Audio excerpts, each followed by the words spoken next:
1989, Lei 7.853. Gente, é o maior barato você vendo essas leis, é um tal de sobe e desce, tem acesso, não tem acesso, segrega, não segrega. Então, vamos lá. O texto dispõe sobre a integração social das pessoas com deficiência. Na área da educação, por exemplo, obrigou a inserção de escolas especiais, privadas e públicas no sistema educacional e a oferta obrigatória e gratuita, da educação especial. Voltou a segregação. Em estabelecimentos públicos de ensino. Também afirma que o poder público deve se responsabilizar pela matrícula compulsória em cursos regulares de estabelecimentos públicos e particulares de pessoas portadoras de deficiência capazes de se integrarem no sistema regular de ensino. Quer dizer, aquela que não conseguia se integrar estava fora. Ou seja, excluía, foi o que eu acabei de dizer, da lei, uma grande parcela das crianças ao sugerir que elas não são capazes de se relacionar socialmente e, consequentemente, de aprender. O acesso a material escolar, merenda e bolsas de estudos também é garantido pelo texto. 1990, Lei 8.069, mais conhecida como Estatuto da Criança e da Adolescência. Na Lei 8.069, garante, entre outras coisas, o atendimento educacional especializado às crianças com deficiência, preferencialmente em rede regular de ensino.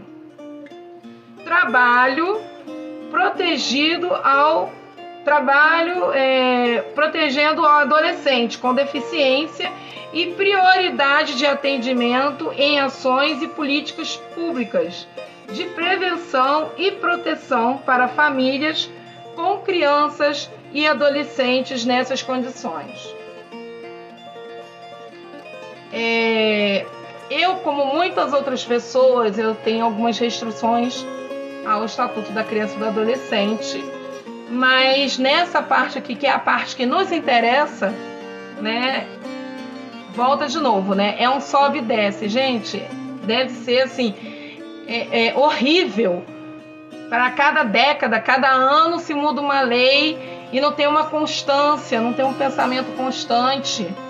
E isso prejudica muito a questão da aprendizagem, porque uma hora pode, outra hora não pode, e você faz isso, agora não faz aquilo, e todo mundo fica perdido. Eu acho que até os juristas, né, os advogados devem ficar muito confusos em relação a essas mudanças toda hora aqui de lei, né? 1994, Política Nacional da Educação Especial. Em termos de inclusão escolar, o texto é considerado um atraso. E já vi que já era.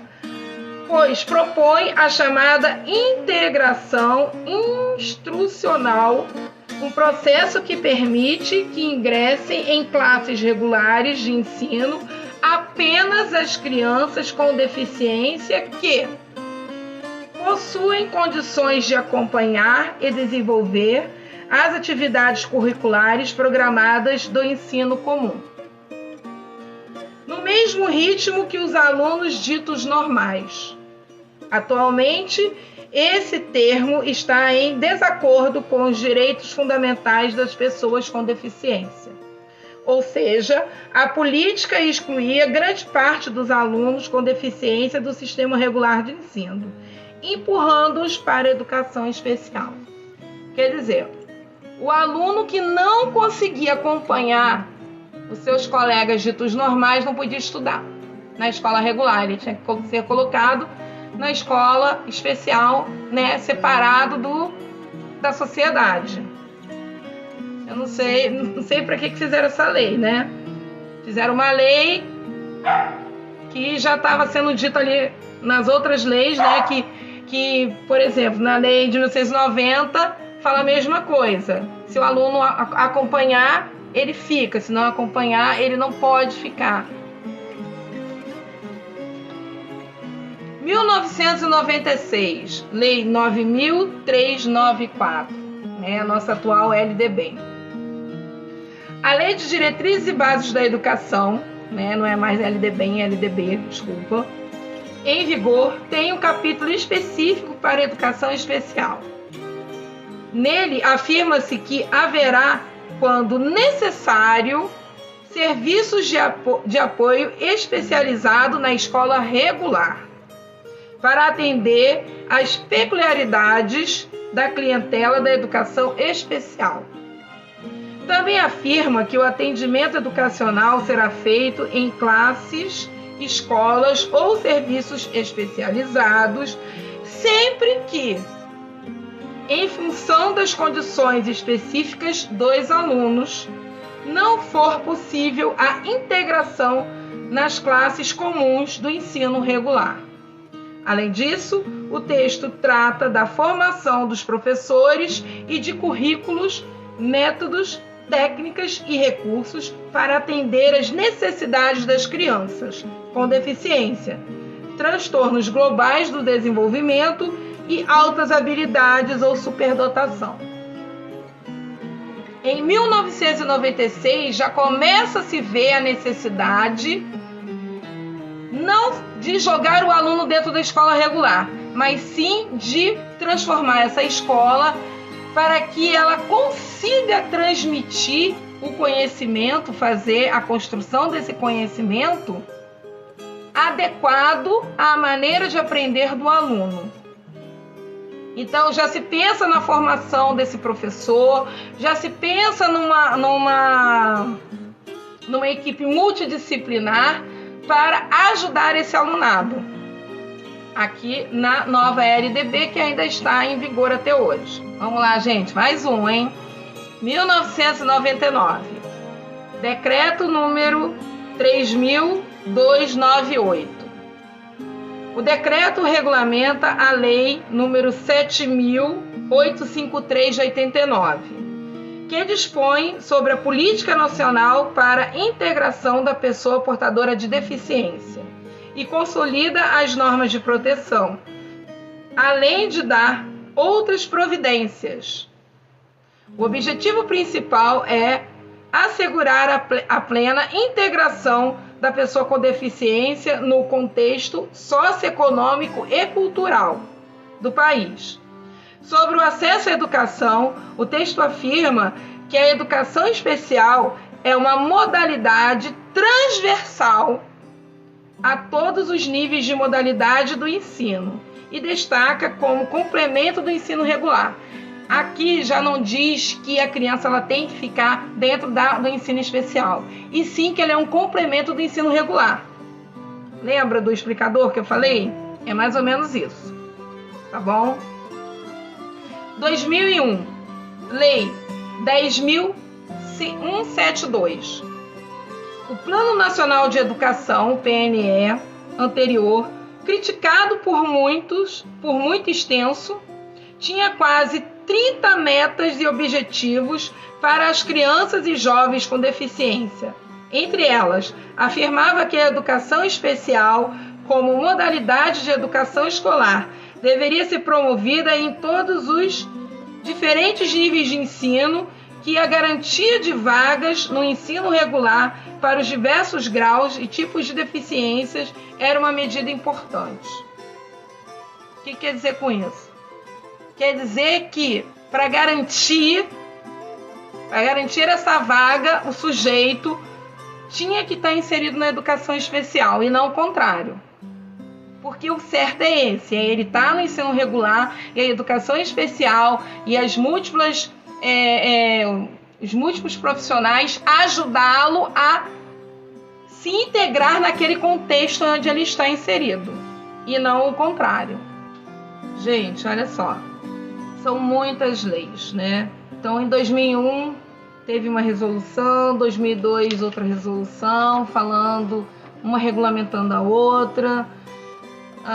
2002, Lei 10.436, reconhece como ensino legal de comunicação e expressão a língua brasileira de sinais.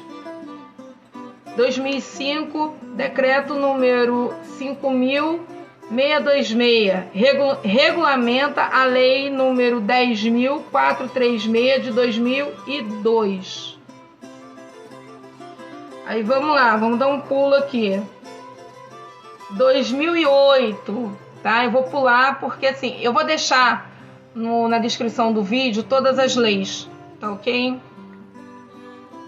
Dispõe sobre atendimento educacional especializado, o AEE.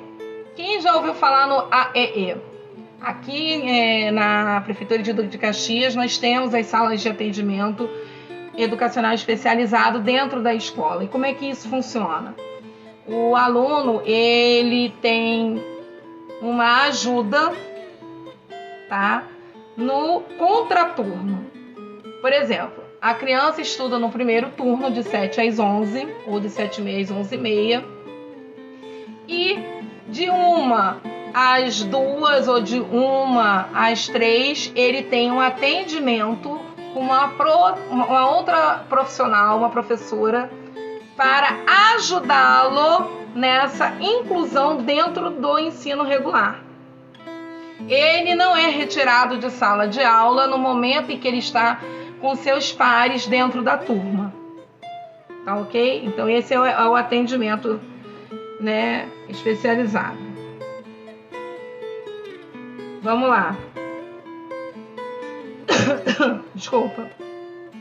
Na educação básica, e o define como conjunto de atividades, recursos de acessibilidade e pedagógicos organizados institucionalmente, prestando de forma complementar ou suplementar a formação dos alunos no ensino regular. Aquilo que eu falei. O decreto obriga a União a prestar apoio técnico e financeiro aos sistemas públicos de ensino no oferecimento da modalidade. Além disso, reforça que o AEE deve estar integrado no projeto pedagógico da escola, né? No projeto político-pedagógico da escola. Aí a pergunta, né? Todas as escolas têm? Será que nós temos espaço para ter uma sala só para esse tipo de atendimento? O certo seria que todas as escolas tivessem esse tipo de atendimento. 2009, resolução número 4 da CNE/CEB.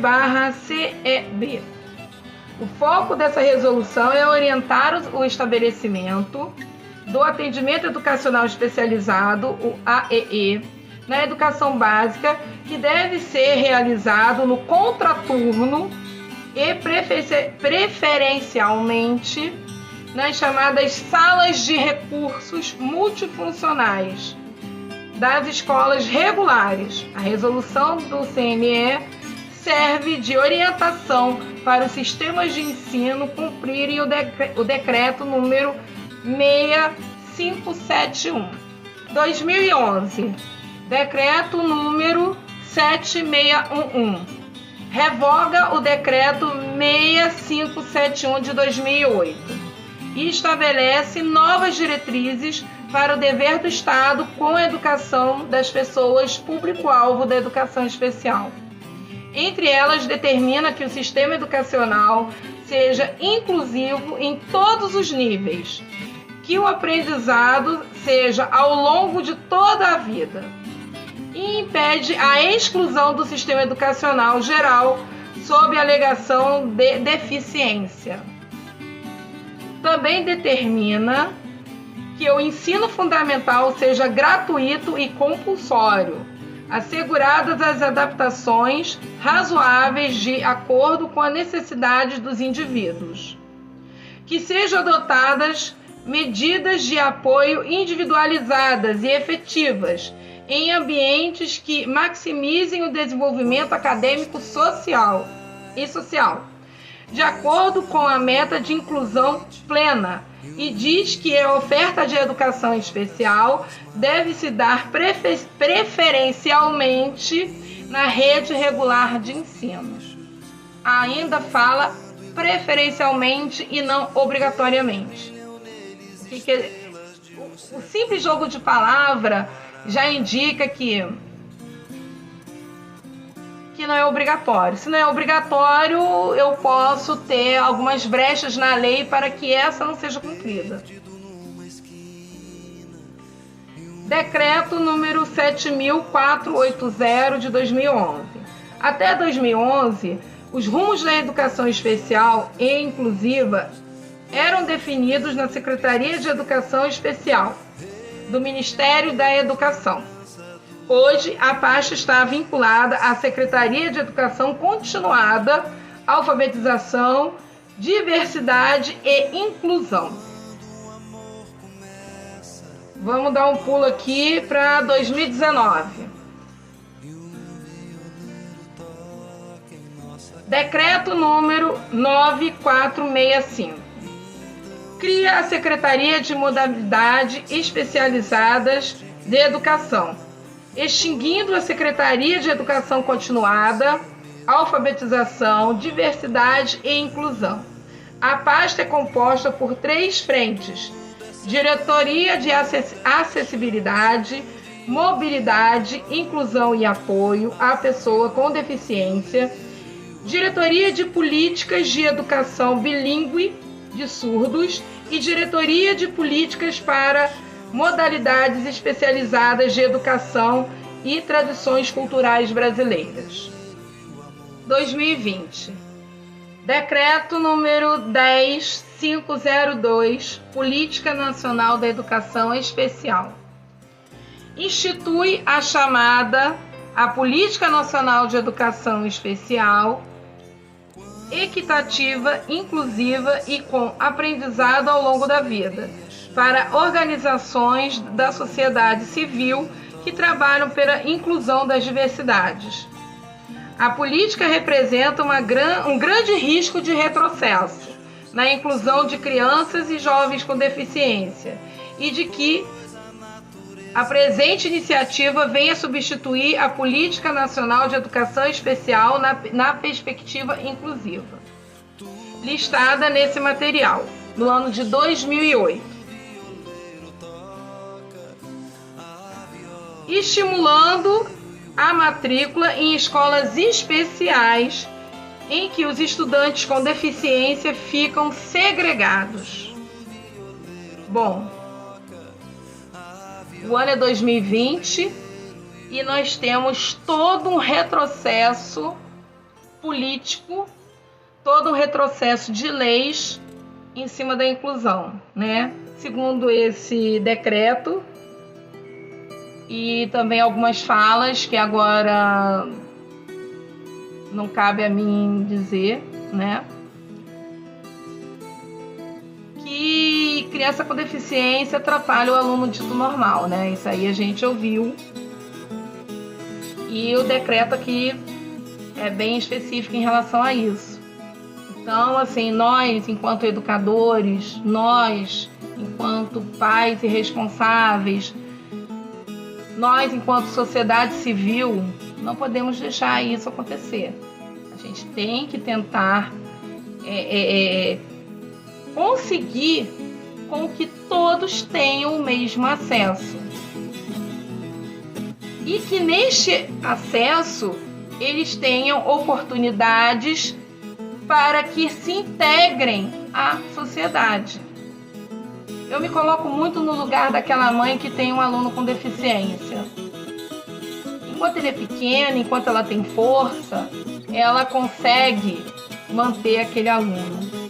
Agora, imagina ele, adulto, totalmente necessitado dos cuidados dessa mãe, e essa mãe já envelhecida. Que terror é para a cabeça dessa mãe ou desse pai, dessa família, porque a tendência, muitas vezes, é os mais velhos irem e os jovens ficarem. E como é que essa mãe vai ter um pingo de sossego na vida dela, sabendo que o filho dela não está preparado para viver sozinho dentro dessa sociedade excludente? É por isso a nossa luta enquanto educadores. É por isso que a gente está fazendo esses 3 vídeos, para que você, educador, você, aluno do curso de formação de professores, do curso de pedagogia, entenda que o normal é você ter alunos diferentes. É você ter uma classe heterogênea e não homogênea. E que não é fácil, porque nem os políticos, nem os juristas se entendem entre si. Imagina a gente, nós professores que precisamos buscar o conhecimento, já que o conhecimento às vezes não é ofertado em forma de cursos, de formação, não tem essa oferta. Então isso é muito complicado. Então a gente tem que abrir os nossos olhos e verificar e não aceitar esse tipo de retrocesso nas leis.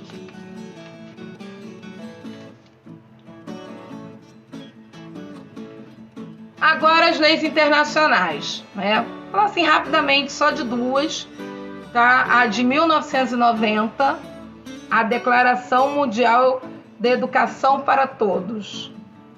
No documento da Organização das Nações Unidas para a Educação, a Ciência e a Cultura, a Unesco, consta necessidades básicas de aprendizagem das pessoas portadoras de deficiências.